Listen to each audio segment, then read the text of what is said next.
اعوذ باللہ من الشیطان الرجیم بسم اللہ الرحمن الرحیم گرامی قدر احباب السلام علیکم ورحمۃ اللہ وبرکاتہ۔ فقہ کے ایک نئے درس کے ساتھ آپ کی خدمت میں حاضر ہیں۔ آج کا درس انتہائی مختصر لیکن بہت قیمتی بات ہے کہ اکثر ہم لوگوں نے دیکھا ہے کہ گھروں میں کپڑے یا برتن پاک اور ناپاک بہت سارے مل جاتے ہیں۔ اکثر یہ مسئلہ برتنوں کے حوالے سے خصوصاً شادی بیاہ پہ آتا ہے کہ برتن پڑے ہوتے ہیں، ان میں پانی ہوتا ہے، ان میں کھانا ہوتا ہے، کو کتا کو بلی ایسے جو ہے جانور منہ مار کے چلے جاتے ہیں، اور پھر اکثر لوگ جو ہے مسائل کی کمی کی وجہ سے یا تو بالکل سارا ضائع کر دیتے ہیں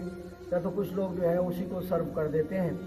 اور گھر میں اگر کپڑے ہوں پاک اور ناپاک تو اکثر لوگ کیا کرتے ہیں، ناپاک کپڑے اٹھا کر انہی سے جو ہے ان کو پہن کر جو ہے نماز وغیرہ پڑھ لیتے ہیں۔ تو یہ آج چھوٹی سی فصل ہے، اسی حوالے سے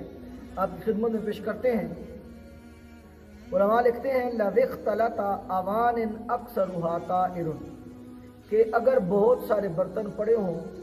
اور ان میں سے اکثر پاک ہوں، تَحَرَّى لِلتَّوَضُّئِ تو وضو کے لیے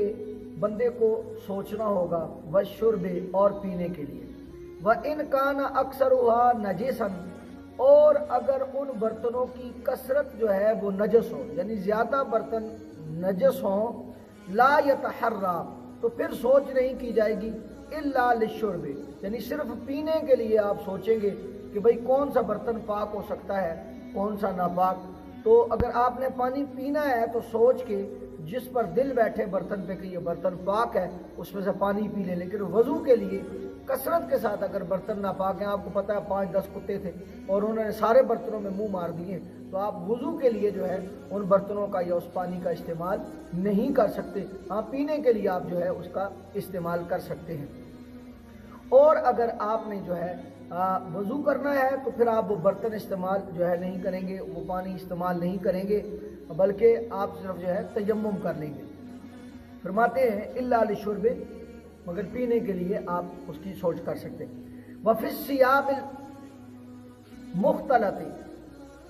کہ برتن ہوں کپڑے ہوں ایسے جو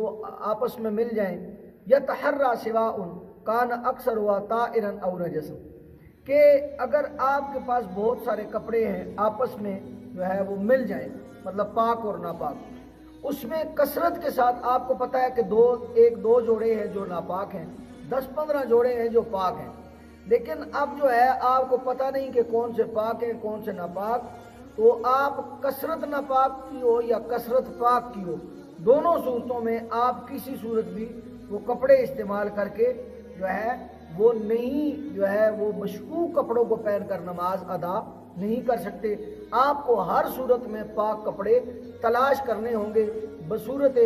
دیگر جو ہے اگر آپ جو ہے ان مشکوک کپڑوں سے نماز پڑھتے ہیں تو آپ کی جو ہے وہ نماز نہیں، کیونکہ آپ کا لباس ہی پاک نہیں۔ نماز کی جو شرائط ہیں ان شرائط میں جو ہے وہ لباس کا پاک ہونا بھی شامل ہے۔ تو یہ تھا آج کا درس فقہ۔ اللہ مجھے اور آپ کو مسائل کو سن کر سمجھ کر ان پر عمل کرنے کی توفیق عطا فرمائے۔ السلام علیکم ورحمۃ اللہ وبرکاتہ۔